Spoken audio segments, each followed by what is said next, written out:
집에서 바르면 사실 리프팅 레이저 받는 거랑 다름이 없어요. 자, 이게 그냥 뇌피셜이 아니라 의학 논문으로 증명된 거거든요. 일주일에 2번은 꼭 사용하고 있고요. 비싼 화장품 필요 없고 싼 것도 상관없어요. 대신 화장품 안에 이 들어있는지는 꼭 확인을 해야 합니다. 안녕하세요. 피부과 전문의 문정인입니다. 제 병원에 오시는 분들이 저에게 가장 많이 하는 질문이 있습니다. 원장님은 피부 관리를 어떻게 하시나요? 당연히 다양한 피부과 시술들을 받고 있기는 하지만 이 바쁜 진료 일정 때문에 생각보다 자주 시술을 받지는 못하는데요. 자, 그래서 이 평상시에 집에서 할 수 있는 이 홈케어에 많은 시간과 노력을 투자하고 있습니다. 자, 오늘은 여러분이 병원에 오지 않아도 꿀 피부를 만들 수 있는 제가 직접 하고 있는 홈케어 4가지에 대해서 말씀드려보도록 하겠습니다. 바로 시작합니다.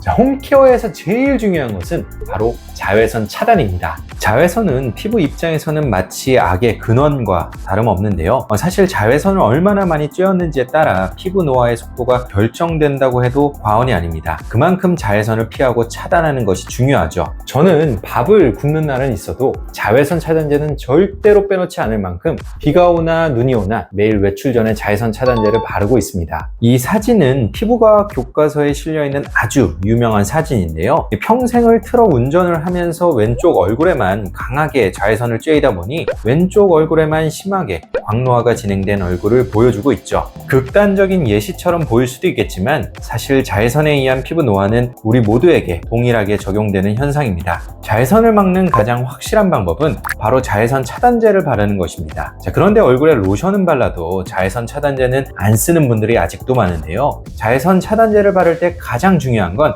꾸준히 바르는 습관을 들이는 것이죠. 시중에 자외선 차단제 종류가 너무 많아서 뭘 골라야 할지 잘 모르시겠다고요. 요새는 워낙 제품이 다양하고 정보가 방대하다 보니 어떤 건 쓰면 좋다, 어떤 건 쓰면 안 된다, 너무 얘기가 많아서 머리가 복잡해서 결국 포기하게 되는 경우도 많죠. 자, 하지만 어떤 제품을 쓰든지 간에 일단 바르는 게 가장 중요합니다. 집에 널브러져 있는 제품이든 부모님이 쓰고 있는 제품이든 친구가 쓰는 제품이든 눈에 보이는 자외선 차단제가 있다면 일단 써보도록 하세요. 그리고 만약에 바르고 나서 피부에 문제가 생기거나 불편한 게 있다면 그때부터는 배경 지식도 조금씩 공부해 나가면서 내 피부에 맞는 자외선 차단제를 찾아 나가는 게 중요합니다. 조금 더 상세한 방법이 궁금하신 분들은 제가 이전에 올린 영상을 참고해 주시면 좋겠네요. 원장님, 어디서는 자외선을 좀 쬐어주는 게 좋다던데요? 우리나라 사람은 비타민 D가 부족해서 골다공증이 오기 쉽다는데 자외선을 쬐어야 비타민 D가 합성된다 하던데요. 자, 우리나라 사람에게 가장 많이 결핍되어 있는 비타민은 비타민 D인데요. 비타민 D의 합성을 위해서는 자외선을 어느 정도 쬐어주는 게 맞습니다. 자, 그렇다고 해서 자외선 차단제를 바르면 안 되느냐? 그건 절대 아닙니다. 우리가 일반적으로 바르는 자외선 차단제는 우리 몸의 비타민 D 수치에 큰 영향을 끼치지 않는데요. 오히려 그러한 걱정에 자외선 차단제를 사용하지 않으면 피부에 훨씬 더 큰 손상을 입게 되죠. 비타민 D 결핍이 걱정된다면 굳이 얼굴과 목처럼 노화에 민감한 부위를 자외선에 노출시킬 게 아니라 일주일에 2번 20분 정도씩만 야외에서 팔다리를 노출해 주어도 충분히 비타민 D를 보충할 수 있습니다. 더욱이 요즘에는 종합 비타민류의 영양제 섭취가 워낙 대중화되어 있어 비타민 D가 부족한 환자들이 점점 줄어들고 있죠. 따라서 비타민 D에 대한 걱정보다는 자외선 차단제를 꼭 바르는 걸 우선시하는 게 중요합니다. 건강한 피부의 기본은 촉촉함입니다. 피부가 촉촉하면 피부에 광도 나고 주름도 덜 생기죠. 반대로 피부가 건조하면 푸석푸석하고 잔주름도 잘 생기게 됩니다. 따라서 피부 건강을 유지하고 노화를 예방하기 위해서는 항상 피부 보습에 신경을 써야 합니다. 사실 나이가 들면서 피부의 자연적인 노화 현상으로 인해 피부가 건조해집니다. 피부의 보습을 유지하는 피지선의 기능이 떨어지기 때문인데요. 그 결과 피부가 거칠어지고 잔주름이 누적되며 심하면 피부가 가렵고 붉어지는 건조 피부염까지도 생길 수 있죠. 자, 그래서 피부 보습은 누구에게나 중요하지만 나이가 들면 들수록 30대보다는 40대, 40대보다는 50대, 60대, 70대에서 더더욱 꼼꼼하게 보습을 하는 것이 중요합니다. 자, 그렇다면 피부를 보습할 때 어떤 걸 써야 할까요? 당연히 보습제겠죠. 보습제라고 말씀을 드리면 화장품을 잘 모르시는 분들은 보습제가 로션인가요? 크림인가요? 수분 크림이 보습제인가요? 재생 크림도 보습제인가요? 꼭 여쭤보시는데요. 보습제는 피부를 촉촉하게 만들어주는 모든 제품을 뭉뚱그려 가리키는 말입니다.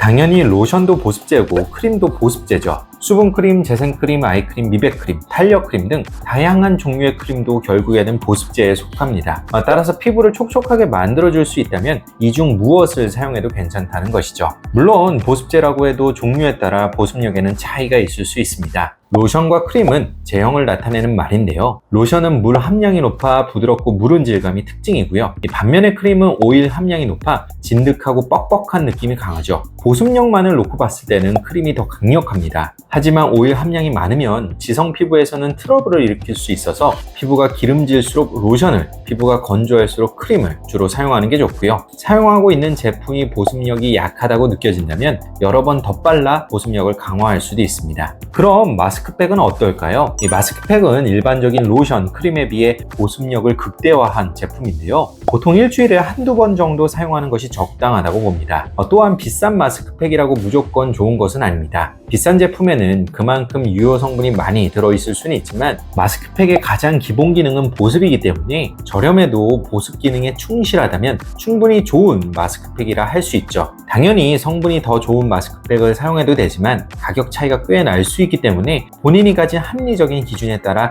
제품을 선택하면 충분하다고 생각을 합니다. 개인적으로 1일 1팩은 권장드리지는 않습니다. 맛이 타고 과식하면 배탈이 나듯이 피부에 과도한 영양을 공급하는 건 오히려 피부에 해로울 수 있고요. 또한 마스크팩을 사용할 때 얼굴에 붙인 상태로 그냥 잠들어 버리는 경우도 있는데요. 돈이 아까우니까 마스크팩이 바싹 마를 때까지 피부에 유효 성분을 100% 침투시키겠다는 생각 때문인데 여러분이 절대로 하면 안 되는 행동이고요. 마스크팩이 마르면서 피부의 수분을 거꾸로 빼앗아 가기 때문에 자고 일어나면 피부가 더 건조해질 수 있습니다. 따라서 마스크팩을 붙이는 시간은 약 15에서 20분 정도로 포장지에 적혀있는 권장 사용법을 따라 사용하는 것이 가장 좋습니다.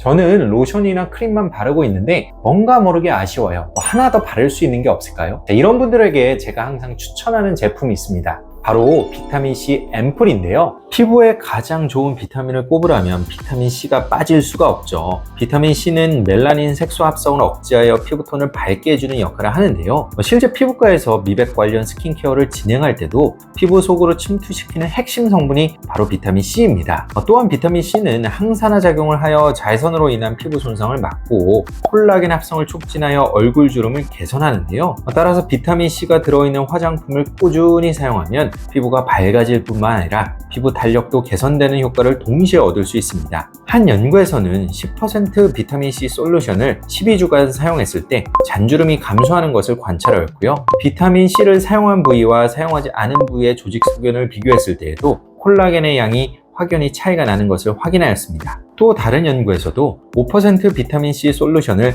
6개월간 사용한 뒤 조직 소견을 비교했을 때 비타민C를 사용한 쪽에서 정상적이고 탄탄한 콜라겐 섬유와 탄력 섬유의 양이 훨씬 더 많은 것을 확인하였습니다. 비타민C의 효과를 높이기 위해서 한 가지 알아두면 좋은 꿀팁은 바로 비타민 E를 같이 사용하는 것입니다. 비타민 E도 비타민 C만큼이나 유명한 항산화제인데요. 비타민 C는 세포 밖에서, 비타민 E는 세포 막에서 항산화 기능을 수행하기 때문에 함께 피부에 흡수가 될 때 효과가 배가 될 수 있습니다.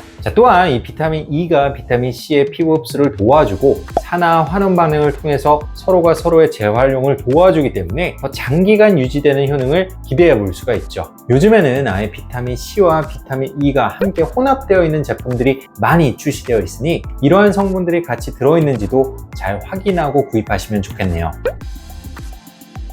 스티바 A 크림을 들어보신 적이 있을까요? 피부과 의사들 중에서는 아마도 이 제품을 안 써본 사람이 없을 정도로 유명한 크림인데요. 저도 3년 정도 꾸준히 사용해서 아주 큰 효과를 보았습니다. 비타민 A의 유도체를 레티노이드라고 부르는데요. 레티노이드 안에는 1세대 트레티노인에서 시작하여 4세대 트리파로텐까지 다양한 성분이 포함되어 있습니다. 이 중에서 1세대 레티노이드인 트레티노인의 항노화 기전에 대해 아주 많은 연구들이 이루어져 왔고 그 효과가 실제로 입증이 되어 많은 사람들이 지금도 사용을 하고 있죠. 이 트레티노인 성분의 약재가 바로 스티바 A 크림입니다. 스티바 A 크림이 피부에 얼마나 좋을까요? 트레티노인의 효능을 정리한 논문에 따르면 트레티노인을 피부에 사용했을 때 표피의 각질세포 탈락 주기를 활성화하여 피부를 매끄럽게 하고 비정상적인 세포를 회복시키며 멜라닌 과립을 분산시키고 콜라겐 합성과 혈관 합성을 촉진한다고 하는데요. 자, 결과적으로 피부가 부드러워지고 혈색이 좋아지며 색소가 줄고 잔주름이 개선되는 효과를 기대해 볼 수 있습니다.